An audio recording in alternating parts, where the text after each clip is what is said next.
Yes, Kenya. Tamu sana, tamu sana, tamu sana, yes.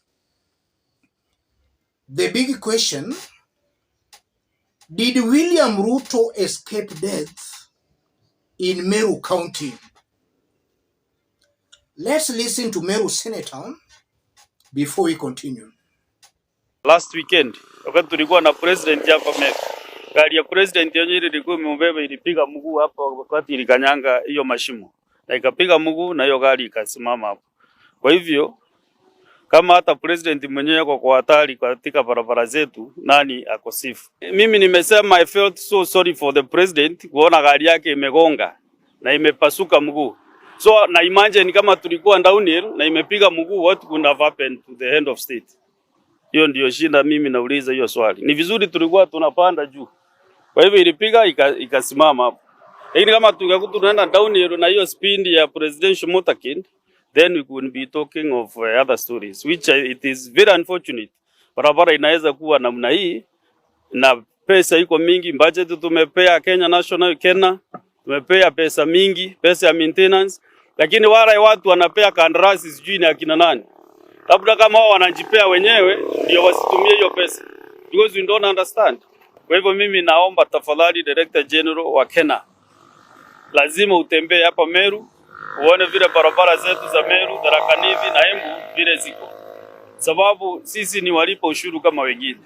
Na vile mambo ilivyo, kama tutaendelea hivi basi hata wewe utatuambia ni kwa nini unapaswa kuwe kwa ofisi. Sababu kama tunaumia namna hii na wewe ndiye unaangalia macho yetu katika maintenance ya barabara. I know very well hizi barabara zinakuanga na maintenance even ya 2 years. Ni contractor gani umepea hii kazi? Sababu hii ni routine maintenance. Kama hii barabara inachungwa kutoka Keria pale mpaka yetu na Tharaka Nithi mpaka Meru Town. Listening to the senator is confirming to Kenyans that indeed William Ruto escaped death by a whisker as a result of a bad road in Meru. I want us to put that into perspective for Kenyans to understand what the remarks means politically. If you are watching us but you have not yet subscribed, subscribe, give this video a like. Let's proceed. Yes. What does that mean, ladies and gentlemen?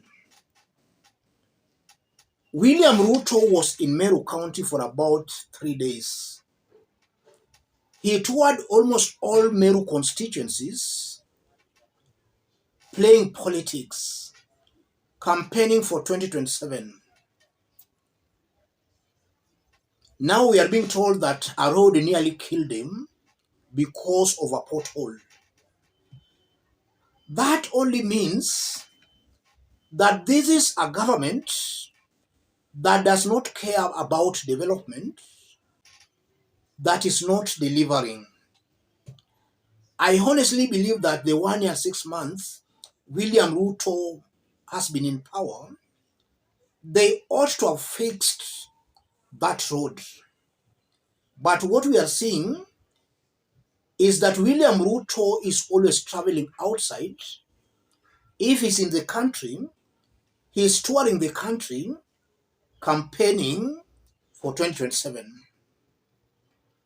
He has been to Meru on several occasions, but he has never seen the need to fix that road.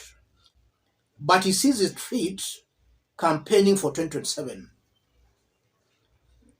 The remarks confirms that this is a government that is not delivering. It's a government putting too much attention on playing politics at the expense of development. And then secondly, does it mean that the senator just realized that there is a pothole on that road when Ruto's car hit that pothole? As a senator, what has he been doing all along? What about the area member of parliament? What about all these elected leaders in Meru? I'm seeing Meru leadership being very, very incompetent. They are sleeping on the job. They are not serving those who elected them, but they are just there to satisfy their own personal interests. They don't care about the people. And I'm saying that because if the roads are in good shape, then movement becomes very easy. Farmers in that area, traders in that area can move easily across the county. So these leaders are just in power to serve themselves. They don't care about the well-good of the people. And that also brings an interesting dynamic to the debate that has been going on the mountain, the supremacy battle, the kingpinship kind of a debate. We've been seeing Rigathi Gachagua and Ndindi Nyoro struggling and fighting for the kingpinship of the mountain. What's their aim? Why do they want that kingpinship? To do what? Kenyans and more so residents of the mountain should know and understand that the political supremacy battle for the kingpinship of the mountain is just to serve selfish interests. These individuals are just fighting for that political kingpinship to serve themselves. Eh? They are not interested in getting it to serve the people. Rigathi has been saying is the senior most leader, and because of that, he has been trying to project an image that is the political kingpin of the entire mountain. What has he so far done in that area? Zero. Ndindi Nyoro and his team, what has he done on the mountain? Zero. And that also exposes the shareholding narrative that this is a shareholding government. If you never voted for us, forget about development. I think that's also a narrative that is also misplaced. This shareholding thing is just amongst the political class, just sharing of positions. The real Mama Mboga and Boda Boda is actually left to suffer. If shareholders can have potholes on their road, then there is no need of them being shareholders, because after all, we believe that a shareholder, a responsible government, should fix such like issues. So it's also coming out clearly that the shareholding talk is just for the ruling class, for Rigathi, for William Ruto to enjoy with their close allies and friends. Nothing good for the Mama Mboga and for the Boda Boda. As I conclude, the remarks confirms that Kenya Kwanza government is a government that has failed. It has got its priorities completely wrong.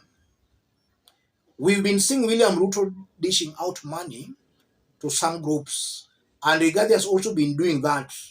You are now seeing that instead of channeling those funds into right use, they have been dishing money out to some groups at the expense of development. Let me stop it there, ladies and gentlemen.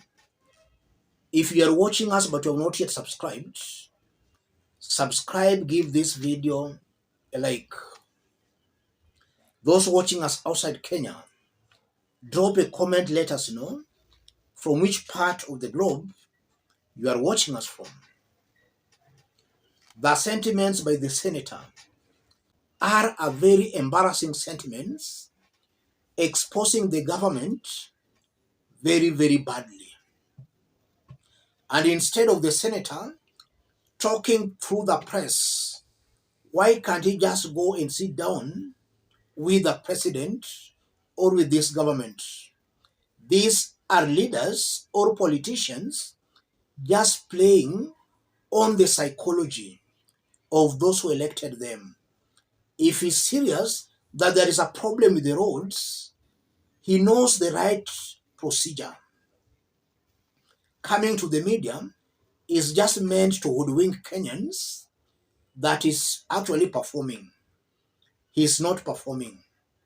He should just go and have a chat or a discussion or a talk with William Ruto. And he's also just exposing that Ruto's government has failed. Let's meet in our next analysis.